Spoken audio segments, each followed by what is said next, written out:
Olá a todos, estou aqui hoje super bem acompanhada por Isabela Drummond, médica formada pela Universidade Estadual de Montes Claros, residência de oncologia pelo Hospital Beneficência Portuguesa de São Paulo e médica oncologista do Hospital Israelita Albert Einstein, do Hospital Vila Santa Catarina. Eu sou Andréa Pereira, médica nutróloga da Oncologia e Hematologia do Hospital Israelita Albert Einstein. Tenho doutorado pela Unifesp, pós-doutorado pelo Instituto Israelita de Ensino e Pesquisa, e a gente está aqui para falar de um assunto muito interessante, que são as novidades que nós vimos no Congresso Americano de Oncologia, que é o maior do mundo da área, né, com cerca de 40 mil participantes. Tudo que tem de novidade, tudo que é lançado lá, né? Eu fui para parte da minha área, mas eu queria conversar um pouquinho com você sobre câncer mesmo, né? Então, primeira coisa, né? A gente está gravando muito esses episódios para falar da importância da ciência na medicina. Então, a ASCO, né, esse ano o tema foi a arte e a ciência, né, no processo da oncologia, da prevenção à cura, tudo. Qual que é a importância da ciência para a oncologia? Primeiramente, André, eu gostaria de agradecer o convite e dizer oi para todos que estão nos ouvindo neste momento e assistindo também, e dizer que eu já acompanho o seu podcast há algum tempo e eu sou uma grande entusiasta de projetos como esse, porque empoderar as pessoas com conhecimento salva vidas. Então, obrigada pelo convite. Em relação à ciência, a ciência é a base de qualquer inovação e de todos esses avanços que nós vemos acompanhando aí nos últimos anos na oncologia. É através da ciência que a gente vê melhorias que impactam a vida dos pacientes, desde a prevenção do câncer, passando pelo diagnóstico, tratamento e melhorando a qualidade de vida deles. Então, é através da ciência que nós temos melhores tratamentos hoje em dia, terapias mais direcionadas, terapias-alvo, que são tratamentos mais eficazes, mais bem tolerados e com menos toxicidade. Nós tivemos o desenvolvimento aí nos últimos anos da imunoterapia, que é um tratamento para alguns tipos de câncer, que estimula o sistema imune a combater o câncer. Nós também tivemos, por exemplo, a descoberta de vacinas. A vacina contra HPV é extremamente importante para prevenir o Ainda câncer. as pessoas não tomam. E a gente vai falar aqui, atualizar que hoje o Ministério da Saúde já ampliou, né, a faixa etária de vacinação. Agora é meninos, né? E antes era de 9 a 14 anos, meninos e meninas, hoje até os 19 anos. Então, eles ampliaram essa faixa etária. Então, é necessário vacinar não só nessa faixa etária, essa faixa etária é a faixa etária que a gente fala que é mais eficaz, porque ainda, provavelmente, né, aquele menino e menina ainda pode não ter tido contato com HPV, mas mesmo você que é mais velha, você pode tomar essa vacina e está se prevenindo contra alguns tipos de HPV, porque a gente tem os principais subtipos e às vezes você pode não ter tido contato ainda com todos esses subtipos, e ainda é válido tomar a vacina, que está disponível aí nas redes privadas, quando você não está nessa faixa etária, preconizada aí pelo Ministério da Saúde. Mas também é importante frisar da vacina que não é, já que a gente tocou nesse assunto, não é só câncer de colo de útero, mas é câncer também de ânus, de pênis, vulva, vagina, de boca, garganta. E além disso, né, como prevenção, a gente também teve a descoberta aí de exames para poder diagnosticar o câncer em estádios iniciais, que faz parte aí da prevenção secundária, que é a mamografia, a colonoscopia, porque nós sabemos que quando o câncer é diagnosticado em estádios iniciais, isso aumenta em mais de 90% as chances de cura, e esse é o nosso objetivo, descobrir a doença também em estádios iniciais, prevenir, né? E se a gente não conseguir prevenir, que a gente descubra ali em estádios iniciais que a gente consiga curar o Exatamente. câncer. E dentro também de todas essas descobertas que a ciência nos trouxe na área da oncologia, a gente tem a medicina de precisão, que é aquela medicina personalizada. Então, hoje em dia, a gente consegue associar aí genética, estilo de vida, ambiente, para poder conseguir dar um tratamento mais personalizado para aquele paciente, que vai levando aí a prevenção do câncer e também a um tratamento mais eficaz para esse paciente. Eu acho que esse é o grande função dos congressos, né? O congresso, ele nem todo profissional lê tanto artigo científico, está tão atualizado, mas o congresso traz essa possibilidade de você se atualizar, né, de você chegar lá e ter um resumo do que aconteceu no último ano, você encontrar outros Exatamente. profissionais, né, trocar muita experiência, e a ciência é fundamental. Eu acho que a oncologia é uma área exemplo nisso, né. A gente saiu de um período da oncologia há 15, 20 anos atrás, em que era uma sentença de morte, para hoje você ter pacientes curados, e até chegar na prevenção, que a pessoa nem tem o câncer, né, e melhora dos exames. Então, assim, a ciência é fundamental para isso e beneficiar o paciente. Eu acho que isso é muito importante. Ah, então esse é o maior congresso que a gente tem, e aí eu queria te perguntar isso, no congresso da ASCO teve alguma coisa que impactou o câncer de mama? A gente sabe que o câncer de mama hoje no país é o principal nas mulheres, a gente tem homens também, mas é uma proporção muito menor, mas é o principal câncer nas mulheres, a gente tem visto aumentar, no Brasil a gente tem inclusive cânceres em mulheres mais jovens do que no resto do mundo, né, e a gente também tem os cânceres com metástase, que antigamente era uma sentença de morte, né. E aí eu queria falar disso, o que que teve de impacto novo no câncer de mama? Bem, um dos estudos mais aguardados para câncer de mama nessa ASCO 2024 foi o estudo com o anticorpo conjugado à droga, o trastuzumab deruxtecan versus quimioterapia monodroga, que era a escolha do médico, que a gente já utiliza na nossa prática clínica, para aquelas pacientes que têm câncer de mama metastático, que são receptores hormonais positivos e que têm HER2 low ou HER2 ultra low. E essas pacientes, elas tinham que ter utilizado pelo menos uma linha de endocrinoterapia prévia. A maioria utilizou um dos medicamentos, que é o inibidor de ciclina, que é a nossa primeira linha padrão de tratamento para essas pacientes. Uhum, E o que a gente viu foi um aumento da sobrevida livre de progressão dessas pacientes, um aumento, clinicamente e estatisticamente significativo. Isso representa que a gente pode utilizar esse medicamento, esse anticorpo conjugado à droga, em fases mais precoces do tratamento, porque nós já utilizávamos ele neste cenário, porém a uhum. paciente tinha que ter feito pelo menos uma linha de quimioterapia para depois utilizar. E a gente amplia a indicação desse medicamento para as pacientes com HER2 ultra low, que provavelmente mostrou uma tendência aí de ganho também.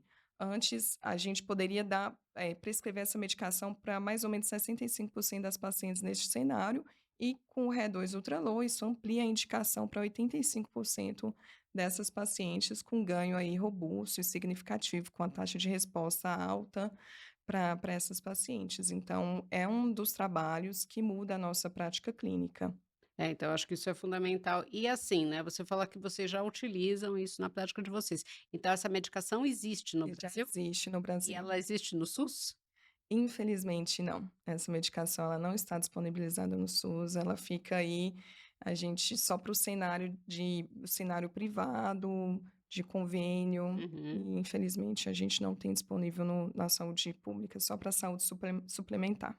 É, a gente pode, de repente, com esse novo trabalho, quem sabe a gente tenha, né, uma liberação aí no SUS. Eu acho que isso é fundamental. Isso é muito interessante, porque eu tenho algumas pacientes com câncer de mama metastático, né, que eu falo para elas que virou uma doença crônica, né, porque isso é controlado, tudo, né, mas antigamente você não tinha, a sobrevida era muito baixa. Então a gente está tendo cada vez mais, né, evidências e Uhum. medicações novas que podem fazer com que essas pessoas fiquem realmente com a doença aí longos períodos, sem que a doença evolua, e você tem uma vida normal, né. A pessoa Exatamente. trabalha, tem a vida dela, né, mas está lá como se fosse uma hipertensão, como se fosse uma, né, ou uma diabetes, alguma coisa do tipo. E você falou de estatisticamente significante, né, isso é muito importante para quem está nos ouvindo e que não é, né, da área de saúde, né, mas para um trabalho, né, para algo ser considerado, positivo, eu tenho que ter essa significância estatística. Não pode só ter uma tendência. Então, às vezes, a gente vê trabalhos em que não teve essa significância e as pessoas começam a falar: "Não, mas tende a", mas o tende a não é a mesma coisa, eu não Exatamente. posso afirmar, ele não é afirmativo. Exatamente. Os trabalhos eles precisam ser robustos, né. A Sim. partir do momento que a gente vai propor um medicamento que é caro, então ele tem que mostrar que no estudo ele foi estatisticamente significativo e que ele tem benefício clínico. E de preferência, a gente precisa saber dados de qualidade de vida, principalmente nesses cenários de doença metastática. Isso para mim é muito importante. Nós ainda não temos os dados de qualidade de vida e de sobrevida global, ainda estão imaturos. de sobrevida global, e a gente aguarda esses dados de qualidade de vida, porque para as pacientes é É extremamente fundamental. importante a gente. Exatamente. É, isso aí acho que não tem muito. A gente viu, né, uma evolução aí, a gente está falando de ciência, da genética, né? Então, exames que antes eram muito caros, né, muito difíceis de serem feitos, hoje você consegue fazer, eles ainda não são para todo mundo, né? Acho que a maioria dos planos de saúde também acabam não, pagando por esses exames, eles são particulares, mas o valor caiu muito, Uhum. né. E isso também tiveram várias aulas, né, na ASCO sobre genética, e eu ia te perguntar exatamente isso. O que que a genética mudou, né, o câncer, a gente sabe que Hum. em mama tem vários estudos, né, vários exames, e se ela veio para ficar. Sim, a genética veio para ficar, mas é importante a gente diferenciar. Quando a gente está falando de genética dentro da oncologia, o ramo da oncogenética, a gente pode estar falando das mutações germinativas, que são aquelas em que eu vou verificar através de um exame de sangue, um exame de saliva, e que eu vou encontrar uma mutação que pode ser herdada de um dos pais ou ela pode ter surgido ao acaso. Neste caso, o último consenso da Sociedade Americana de Oncologia, ele já preconiza que todas as mulheres, por exemplo, com câncer de mama, elas sejam testadas para BRCA1 ou BRCA2 antes dos 65 anos. Elas também podem ser testadas após essa idade, se elas forem se beneficiar de um medicamento específico para essa mutação, que é o inibidor de PARP. Então, essa é uma das situações. Além disso, para quem tem a mutação, a gente pode oferecer tratamento como as cirurgias redutoras de risco de câncer de mama ou de ovário. Uhum. Acho que o caso mais emblemático e midiático que nós tivemos aí nos últimos anos foi da Angelina Jolie, que ela sabia que ela era portadora e ela se submeteu a essas cirurgias para reduzir o risco de câncer dela. E nós também podemos falar, quando a gente fala de genética, das mutações do próprio tumor, que são as mutações somáticas. Neste caso, para câncer de mama, isso é uma realidade. Para pulmão, está ficando uma realidade. Para pulmão já é uma realidade já há alguns anos. Mas para câncer de mama, isso vai ser uma realidade, já que nós tivemos a aprovação recentemente no Brasil de um medicamento que, para a gente utilizar, a gente precisa saber se o tumor da paciente ele tem algumas mutações em uma via de sinalização ali de proliferação celular. Então, eu vou começar a pedir cada vez mais esse exame, que para poder ver a genética ali do tumor, para poder saber se a paciente vai ser candidata a usar ou não esse medicamento. E, além disso, nós temos os scores de risco poligênico, que ainda não estão validados para utilização na prática clínica. A gente tem alguns desafios, principalmente porque esses scores de risco poligênicos, a maioria dos trabalhos foram feitos em população europeia, então é difícil trazer isso para a Exatamente, nossa não muda, né? prática clínica, exatamente. Mas eu acho que no futuro próximo a gente vai ver esse score de risco poligênico ajudando a gente aí nessa medicina de precisão, nessa medicina personalizada, para a gente poder estimar o risco daquela mulher que não tem histórico familiar, que não tem uma mutação ali, genética germinativa, para a gente estimar o risco dela ter um câncer, para a gente já começar a prevenir de maneira mais eficiente, essa paciente de vir a desenvolver um câncer. É, da minha área, eu acho que uma das coisas que me lembra muito a parte genética é o estudo da microbiota, né? Então, Hum. hoje a gente fala não microbiota, nem flora intestinal, a gente fala do microbioma, porque isso são as bactérias ou os fungos que estão na mucosa oral, na parte gastrointestinal e também, agora a gente tem isso no tumor, isso está sendo estudado, né? Até um dos trabalhos falou de micobioma, porque é a presença dos fungos no tumor, né, que variou aí em câncer de pâncreas, eles viram que pacientes com menos de 50 anos têm um predomínio de bactérias, o tumor, né, numa flora bacteriana, e nos pacientes com mais de 50 anos você tem um predomínio de fungos, né, então a gente já tem um novo termo aí. Então isso vai começar a ser mais estudado, ainda nós não temos esses testes na saúde suplementar nem na pública, porque eles são caros, né, então você tem que pedir isso da forma particular, mas está melhor do que estava antes, né, você tem os valores, isso também vai nortear daqui a um tempo o tratamento, intervenção, para a gente ver, porque isso influi aí na resposta e no prognóstico dos pacientes. Isso está aparecido em todos os cânceres, né? Então, acho que foi uma das coisas que me chamou a atenção, a quantidade de trabalhos nesse assunto. Então, realmente, e uma das coisas que muda muito o microbioma é o estilo de vida. Então, a gente tem essa medicina de precisão, a gente tem a prevenção, né? Tudo associado, e vai ajudar cada vez mais na sobrevivência dos nossos pacientes, né. E uma coisa que me chamou muito a atenção nessa ASCO foram as aulas de inteligência artificial. A gente teve várias, né, coisas que você não via antes. E a Uhum. gente sabe que a inteligência artificial está sendo usada, ela acabou ficando muito mais próxima da gente por causa da pandemia, era algo que a gente esperava para daqui 10 anos, mas a gente acabou tendo que, por exemplo, fazer teleconsulta, que era algo que ninguém fazia tanto, né, o próprio Conselho Regional de Medicina e o federal não aprovavam e acabaram aprovando, porque senão a gente não teria como, atender os nossos pacientes durante a pandemia, e também no laudo de exames de imagem, principalmente, né, ou mesmo de algoritmos para outros exames. Queria te perguntar exatamente isso, né, você acha que a inteligência artificial veio para ficar? Sim, eu acredito que ela veio para ficar, mas eu encaro e enxergo a inteligência artificial, ela nos ajudando, nos auxiliando, porque a gente pode economizar um tempo que às vezes a gente pode utilizar para uma atividade de lazer eventualmente, e eu acho que ela veio para nos auxiliar, mas não para substituir o médico. Hoje em dia a gente já utiliza a inteligência artificial, principalmente em laudos de exames, porque ele ajuda a detectar alterações nos exames de imagem, porém é sempre necessário que o médico radiologista cheque novamente Sim. tudo para saber se realmente é aquilo ali. E a gente está nessa fase de testes, mas a gente já utiliza a inteligência artificial no nosso dia a dia. Inclusive, a gente vê que alguns hospitais da China, né, eles já implementaram para poder atender o grande número de pacientes que existem lá. E a gente vai melhorando essa inteligência artificial ao longo do tempo. A gente vê aí um exemplo, é o chatbot, que ajuda a gente no agendamento de consultas com pacientes. Uhum. Então, eu acredito que ela veio, eu vejo a inteligência artificial com bons olhos, que eu acho que ela veio para poder nos auxiliar e para poder nos ajudar nas nossas atividades aí do dia a dia. É, uma das mesas que eu assisti, eles mostraram exatamente isso. Alguns hospitais, né, a maioria lá dos Estados Unidos, que colocou um aplicativo, né, com uma enfermeira, que não é uma enfermeira, é um robô, na verdade, para atender as dúvidas dos pacientes, né, eles estavam tentando melhorar e os pacientes se sentem muito mais confortáveis de poderem acessar a dúvida a qualquer momento. Porque é realmente você encontrar o profissional de saúde a qualquer momento é impossível. Mas o aplicativo é possível, mas quem faz o aplicativo é o profissional de saúde.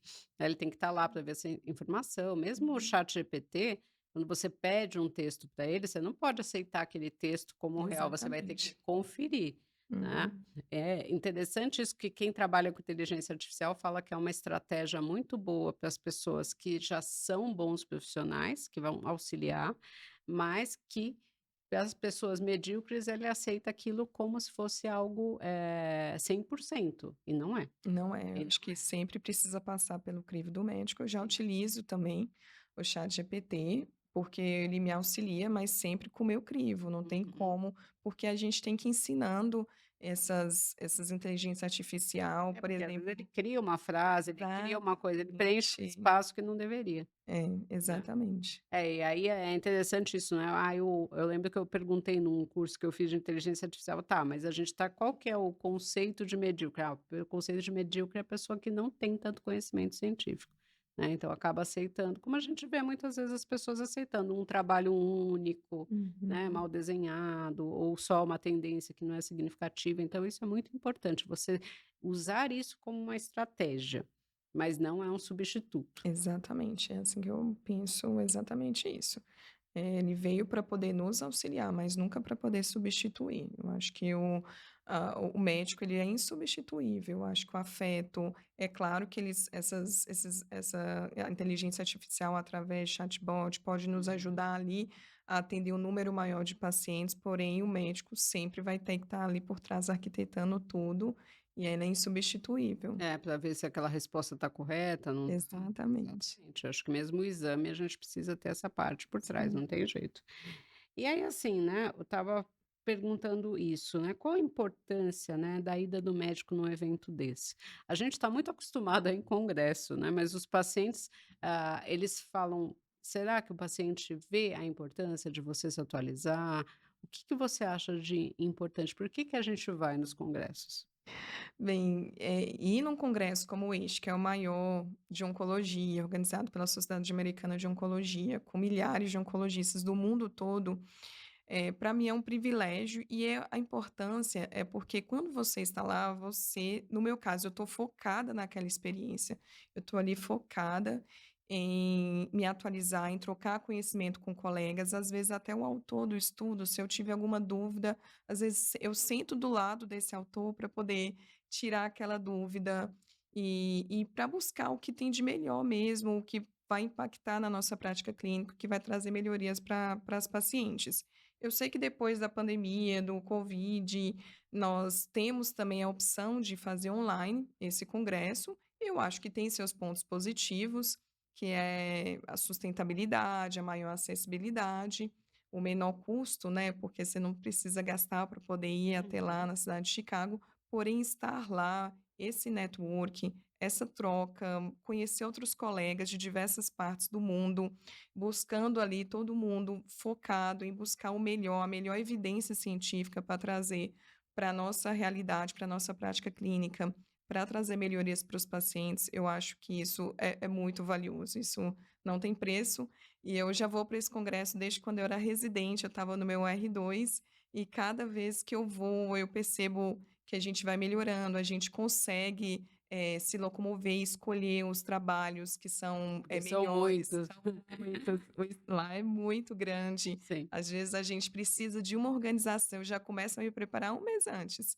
Eu já pego todos os trabalhos, e não só aqueles que são sessão oral, que já foram selecionados, que são os mais relevantes, mas tem muito pôster interessante, Sim.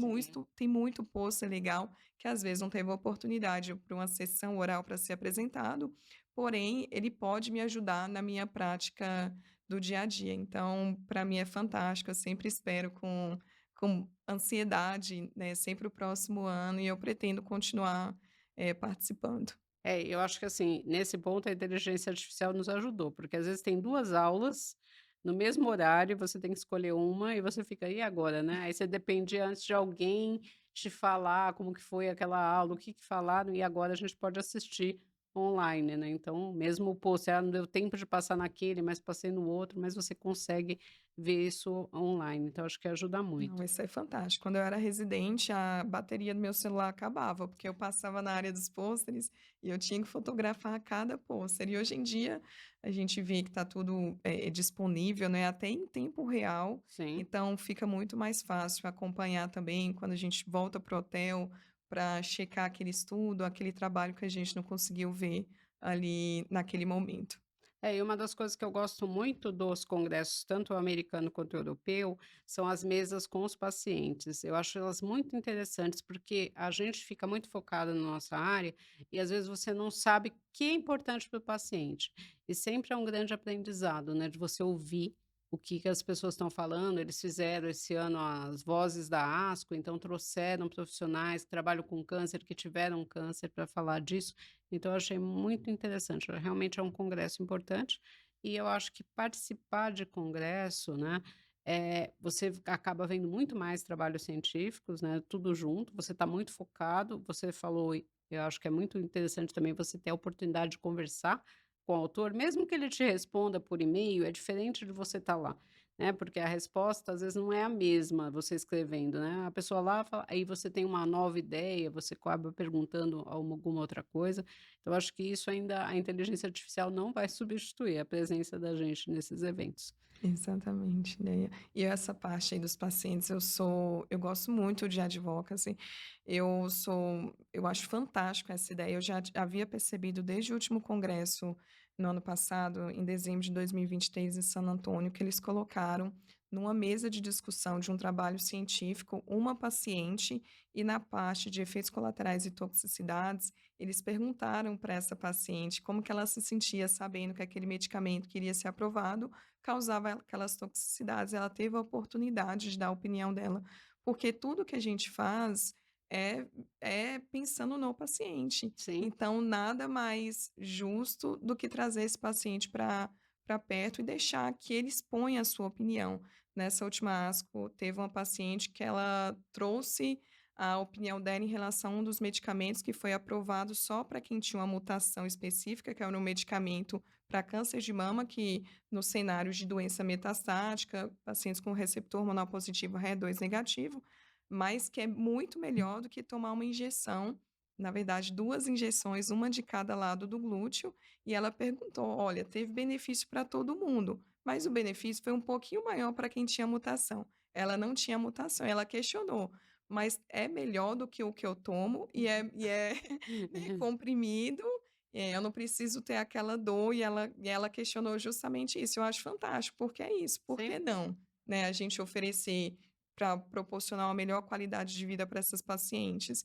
Então isso para mim é fantástico, trazer o paciente para mais perto. Bom, queria agradecer muito a presença aqui da Isabela, né, a gente discutiu aí algumas coisas da ASCO, né. Caso você tenha ficado com alguma dúvida, entre em contato com a Isabela nas mídias digitais dela, que é doutora Isabela, com 2 Ls, drummond.onco, ou entre em contato comigo através do doutor André Nutrologia, ou através do site www.doutorandreanutrologia.com.br. Obrigada.